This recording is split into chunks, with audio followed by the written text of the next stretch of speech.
Saudara-saudara yang terkasih dalam Tuhan Yesus Kristus, selamat pagi. Renungan kita pada hari ini diambil dari 2 Timotius pasal yang kedua, ayat 1 sampai yang ke-13. Judul renungan kita pada hari ini adalah Mimesis. Sejak awal, John Bunyan, seorang penulis dan pengkhotbah ternama di abad 17, menyadari bahwa penderitaan adalah bagian yang tidak terpisahkan dari pelayanan. Oleh karena itu, Bunyan menganggap 14 tahun mendekam di balik jeruji penjara merupakan konsekuensi dari pelayanan yang dikerjakannya. Dia tidak gentar dan rela menjalani seluruh rangkaian penderitaan dalam pelayanan sebagai bentuk peneladanan tindakan baca mimesis, layaknya seorang prajurit Kristus. Sikap Bunyan merupakan respon positif terhadap seruan Rasul Paulus. Dia tahu kalau seruan tersebut bersumber dari tindak peneladanan sang rasul terhadap Yesus yang menjadi role modelnya. Seluruh penderitaan Yesus melandasi semangat Paulus dalam memenuhi panggilan untuk penderita bersama dengan dia. Panggilan tersebut ia membuktikan melalui hidupnya yang lebih sering di dalam penjara, didera luar biasa, kerap kali dalam bahaya maut, 2 Korintus 11 ayat yang ke-23, oleh karena nama Kristus. Sebagai prajurit Kristus, Paulus memahami benar arti penderitaan dan kemuliaan yang berada di baliknya. Kemuliaan seorang prajurit Kristus diperoleh hanya melalui tindakan ketaatannya dalam menanggung penderitaan oleh karena namanya. Ketaatan ini berangkat dari kesadaran bahwa penderitaan adalah bagian yang tidak terelakkan dalam hidup para prajurit Kristus yang sejati. Penderitaan adalah rangkaian tindakan peneladanan dalam hidup kekristenan. Bunyan mengikuti jejak Paulus dalam menjalani seluruh penderitaan dalam pelayanan. Sebagaimana penderitaan Yesus menjadi satu-satunya acuan berharga bagi Paulus. Mimesis dalam kehidupan kekristenan ialah sesuatu yang akan terus berulang dengan penderitaan Yesus sebagai sentralnya. Ya, kita akan membahas, adakah Anda pengikut Kristus yang sejati? Apa kriteria pengikut Kristus yang sejati? Ayatnya diambil dari 2 Timotius pasal yang kedua ayat 1 sampai yang ke-13. Sebab itu hai anakku, jadilah kuat oleh karena kasih karunia dalam Kristus Yesus. Apa yang telah kau dengar daripadaku di depan banyak saksi, percayakanlah itu kepada orang-orang yang dapat dipercayai, yang juga cakap mengajar orang lain. Ikutlah menderita sebagai seorang prajurit yang baik dari Kristus Yesus. Seorang prajurit yang sedang berjuang tidak memusingkan dirinya dengan soal-soal penghidupannya, supaya dengan demikian ia berkenan kepada komandannya. Seorang olahragawan hanya dapat memperoleh mahkota sebagai juara apabila ia bertanding menurut peraturan-peraturan olahraga. Seorang petani yang bekerja keras haruslah yang pertama menikmati hasil usahanya. Perhatikanlah apa yang kukatakan. Tuhan akan memberi kepadamu pengertian dalam segala sesuatu. Ingatlah ini, Yesus Kristus yang telah bangkit dari antara orang mati, yang telah dilahirkan sebagai keturunan Daud, itulah yang kuberitakan dalam Injilku. Karena pemberitaan Injil inilah aku menderita, malah dibelenggu seperti seorang penjahat. Tetapi firman Allah tidak terbelenggu. Karena itu aku sabar menanggung semuanya itu bagi orang-orang pilihan Allah, supaya mereka juga mendapat keselamatan dalam Kristus Yesus dengan kemuliaan yang kekal. Benarlah perkataan ini, jika kita mati dengan dia, kita pun akan hidup dengan dia. Jika kita bertekun, kita pun akan ikut memerintah dengan dia. Jika kita menyangkal dia, dia pun akan menyangkal kita. Jika kita tidak setia, dia tetap setia, karena dia tidak dapat menyangkal dirinya. Saudara, di ayat pertama dikatakan, jadilah kuat oleh kasih karunia di dalam Kristus Yesus. Saudara, langsung saja dalam pertanyaan, dari manakah sumber kekuatan kita? Ada banyak orang yang ketika seorang itu dipuji, orang itu bisa kuat gitu ya. Tapi kelemahan daripada cara ini adalah kekuatan kita itu tergantung pada pihak eksternal. Sama juga kalau orang yang mengandalkan sumber kekuatannya itu pada uang, atau pada popularitas, atau pada sesuatu yang tidak everlasting. Sukacitanya dia itu tidak bisa bersukacita senantiasa. Firman Tuhan jelas lebih unggul mengatakan bahwa bersukacitalah senantiasa. Kita bertanya-tanya, kok bisa bersukacita senantiasa nih? Gimana caranya? Sukacita yang stabil atau kekuatan yang stabil adalah menggantungkan diri kita atau menyerahkan seluruh kehidupan kita kepada pihak yang abadi, pihak yang eternal, yang tidak terpengaruhi oleh keadaan atau situasi apapun juga, karena dia adalah sang pencipta daripada keadaan tersebut. Jadi, itulah sebabnya, jadilah kuat, nggak cuma nyuruh jadilah kuat, tetapi ada anak kalimatnya, yaitu apa? Oleh kasih karunia dalam Kristus Yesus. Jadi, jikalau Anda berada di dalam Kristus Yesus, Anda akan merasakan ada kekuatan yang menopang kehidupanmu. Apakah selama ini saudara sudah menjadikan Yesus Kristus itu adalah sumber pengharapan saudara? Sumber daripada segala pengharapanmu, dan yang terpenting, sumber segala kekuatanmu. Itu adalah di dalam Yesus. Ayat 2. Apa yang telah engkau dengar daripadaku di depan banyak saksi, percayakanlah itu pada orang-orang yang dapat dipercayai. Saudara, ini berbicara tentang tongkat estafet suatu ajaran. Jadi, Timotius ini kan sudah dengar daripada Paulus, gitu. Jadi suatu ajaran itu harus siap untuk dikoreksi. Karena apa? Ini ada kata-kata frasa di depan banyak saksi. Jadi, ajaran Paulus itu disampaikan di depan banyak orang, supaya bisa dilakukan cross-check. Apakah memang benar ajaran Paulus ini benar atau tidak? Saudara tidak peduli siapa yang mengajar ya. Apakah saya yang mengajar, ataukah pendeta besar yang mengajar, ataukah orang yang bule, atau orang Asia, atau orang dari mancanegara lainnya yang mengajar. Tidak peduli siapapun yang mengajar. Asalkan ajarannya itu harus sesuai dengan firman Tuhan. Itu bisa diterima. Ya. Jadi ajaran itu selain harus bisa di cross check, hal yang kedua adalah yang kalimat berwarna biru. Percayakanlah itu, ajaran itu ya, kepada orang-orang yang dapat dipercayai. Jadi ajaran itu harus diteruskan pada orang yang memang cakap untuk ngajar ya. Kalau suatu ajaran itu diteruskan pada orang yang hatinya tidak rindu untuk ngajar, atau tidak memiliki kerinduan sih, tapi tidak memiliki kemampuan yang cukup untuk mengajar, maka ajaran itu tidak akan maju pesat dalam perkembangannya. Jadi harus memiliki kombinasi ini, yaitu apa? Ajaran itu harus disebarluaskan kepada orang yang memang cakap mengajar orang lain. Bukan berarti yang boleh mendengar pengajaran ini hanya orang-orang yang cakap mengajar, bukan. Tetapi dalam hal meneruskan ini kan bicara tentang tongkat estafet. Jadi para penerus-penerus pengajar, ini harus orang yang benar-benar hatinya memiliki kerinduan untuk ngajar orang lain. Dan dirinya sendiri juga mau belajar. Jangan sampai maunya ngajar, tetapi dirinya tidak pernah belajar. Nah ini repot. Saudara tidak akan menjadi berkat, malah jadi batu sandungan. Jangankan jadi batu sandungan, mungkin jadi guru sesat mungkin kalau misalkan tidak mau belajar dengan baik. Berikutnya ayat 3. Ciri seorang pengikut Kristus yang sejati. Ini ya. Ikutlah menderita sebagai prajurit yang baik dari Kristus. Diilustrasikan pengikut Kristus itu kayak prajurit ya. Ayat 4 ini dikatakan, prajurit yang sedang berjuang tidak memusingkan dirinya dengan soal-soal penghidupannya.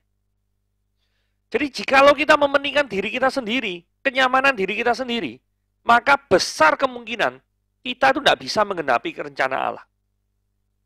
Karena pengikut Kristus yang sejati adalah pengikut Kristus yang tidak mementingkan dirinya sendiri, tetapi mengarahkan seluruh pandangannya dan visinya kepada tujuan ilahi. Contoh ya, Yesus Kristus rela menderita dengan meminum cawan penderitaan di kayu salib untuk menggenapi rencana Tuhan. Kalau Yesus itu hanya mementingkan kepentingan diri sendiri saja, maka yang terjadi dia tidak akan mati di kayu salib, tidak akan bisa menggenapi rencana Tuhan. Dan seluruh manusia akan tetap berdosa dan tidak memiliki juru selamat. Hal yang kedua adalah contoh murid-murid Yesus yang rela menderita. Bahkan semuanya meninggal karena penderitaan, kecuali Yohanes ketika memberitakan Injil Tuhan. Thomas mati di India. Matius itu mati di Afrika Utara. Petrus disalib terbalik di Roma. Jadi semuanya ini menderita, penuh dengan penderitaan. Mengapa kalau mereka menderita? Justru karena mereka memiliki iman kepada Kristus, maka orang lain itu tidak suka dengan keberadaan mereka. Saudara, ada banyak orang yang tidak suka dengan keberadaan ketika kita menyatakan diri sebagai orang Kristen. Ada banyak orang yang merasa terganggu kalau misalkan kita tuh berbicara tentang Tuhan. Karena benih keberdosaan yang ada dalam setiap manusia itu menghalangi dia untuk tertarik terhadap hal-hal kerohanian. Saudara tidak mungkinlah tertarik dengan tulus. Sekali lagi saya ulangi ya. Tertarik dengan tulus kepada hal-hal yang bersifat rohani. Gak mungkin. Kalau misalkan Roh Kudus tidak hidup di dalam hidupmu dan melahirbarukan engkau. Gak mungkin. Gak mungkin tertarik. Karena dunia ini sudah cukup banyak yang membuat orang itu tertarik itu ya. Entah itu di meja judi, atau di pelacuran, atau dimanapun yang memuaskan daripada hawa nafsu manusia. Itu adalah kepuasan-kepuasan duniawi yang dunia memang sedang tawarkan kepada orang-orang yang tidak mengenal Tuhan. Tetapi bagi pengikut Kristus yang sejati, ketika kita berani berkata, itu tidak benar di hadapan Tuhan, itu berdosa, maka kita dimusuhi orang banyak. Mungkin dianggap sok suci lah, atau dianggap munafik lah, dan lain sebagainya. Saudara, menjadi pengikut Kristus yang sejati, bersiap-siaplah untuk menerima cemooh dan aniaya. Berita Injil yang sejati ini penting sekali ya. Ayat 8. Ingatlah ini, Yesus Kristus yang telah bangkit dari antara orang mati, yang telah dilahirkan sebagai keturunan Daud. Itulah yang kuberitakan dalam Injilku. Saudara, kenapa ayat 8 ini penting sekali ya? Karena fokus khotbah itu harus Yesus. Bukan yang lain. Bukan pula kesaksian hidup seseorang. Bukan. Ingat ya, fokus khotbah. Bahkan kalaupun mau menceritakan tentang kesaksian seseorang, harus dikaitkan dengan Yesus Kristus. Kenapa kok harus dikaitkan dengan Yesus Kristus? Karena yang menjadi berkat bagi orang lain itu adalah campur tangan Tuhan dalam hidup kita. Sehingga ketika orang yang tidak percaya atau belum percaya Tuhan itu melihat kehidupan kita, mereka bisa melihat Kristus. Itu adalah kesempatan yang paling baik untuk melakukan pemberitaan Injil pada orang-orang yang melihat kehidupan kita. Jadi jangan sampai Injil salib Kristus itu diganti dengan Injil model-model Injil motivasi. Injil yang khotbahnya itu memotivasi orang, tapi lebih ke arah psikologi modern. Atau Injil-Injilnya itu khotbah-khotbahnya itu berisi tentang kesuksesan. Yaitu aku anak raja, engkau anak raja, kita semua anak raja, tidak mungkin ada penderitaan. Padahal firman Tuhan ini tuh barusan bicara tentang penderitaan sebagai pengikut Kristus. Nah, masa firman Tuhan ini salah? Atau Injil Human Potential Movement. Injil yang gerakan-gerakan untuk apa ya? Membangkitkan rasa percaya diri. Ya toh? Ada sih model-model kayak gitu tuh. Khotbahnya paling puter-puter kayak gitu, tapi tidak pernah menggali ayat Alkitab apapun. Jadi menggunakan ayat Alkitab itu sebagai pemanis. Bukan sebagai yang paling inti yang harus digali dan dicari tahu maknanya dan ditaati dengan kesungguhan hati yang terdalam. Saudara, saya mengajak, marilah kita kembali ke ajaran yang asli, yang ortodoks tentang Kristen, yaitu kematian dan kebangkitan Yesus, membawa keselamatan bagi setiap orang yang beriman dan percaya kepada Kristus. Itu adalah Injil yang sejati. Saudara perhatikan baik-baik Roma 10 ayat 9-10. Sebab jika kamu mengaku dengan mulutmu bahwa Yesus adalah Tuhan, dan percaya dalam hatimu bahwa Allah membangkitkan dia dari antara orang mati, maka kamu akan diselamatkan. Ini Injil yang sejati.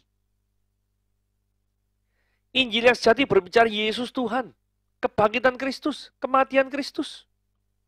Ayat 10, karena dengan hati itu orang percaya dan dibenarkan, dan dengan mulut orang itu mengaku dan diselamatkan.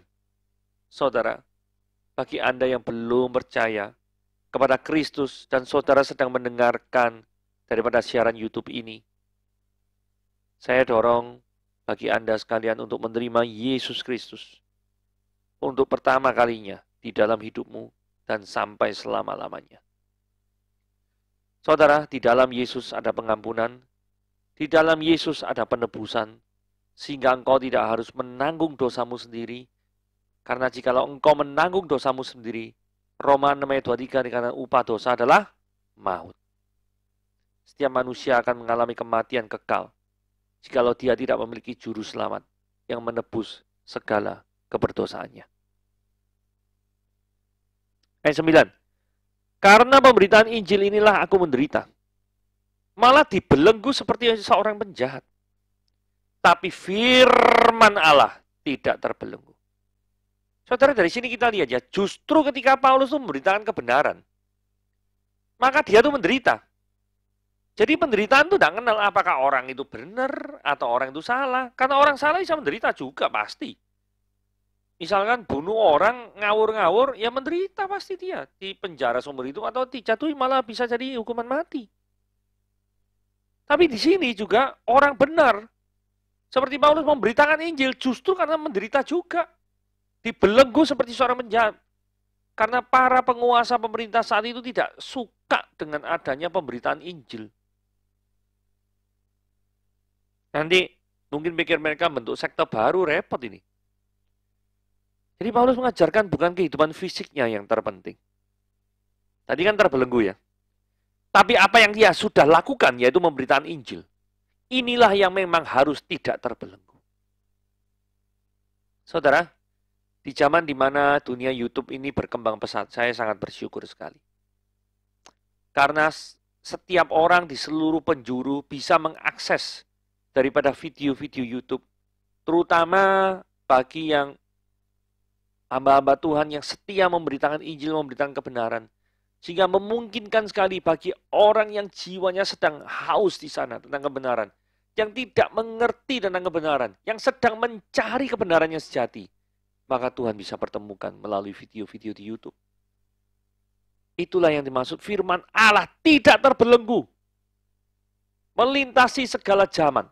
Melintasi segala tempat. Apalagi sekarang ada live streaming. Gitu ya. Jadi orang bisa mengikuti secara langsung. Seluruh di luar negeri juga bisa mengikuti, cuma beda jam saja. Asal jamnya cocok itu bisa saja mengikuti. Jadi gunakanlah media-media seperti ini untuk menjadi sarana untuk pekabaran Injil, untuk memberitakan terang Injil Kristus kepada setiap orang yang belum percaya kepada Dia.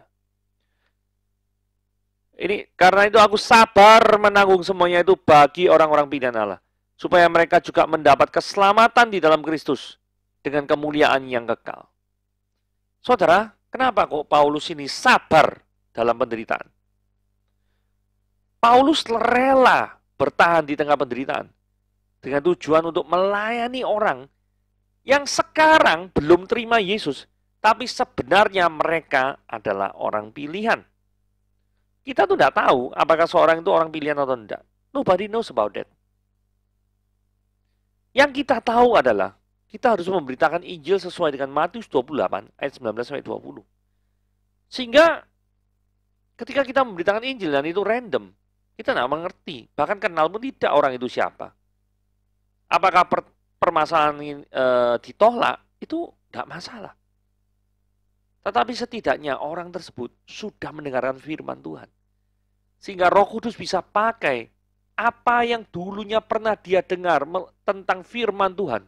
Itu bisa Roh Kudus pakai untuk mempertobatkan dia.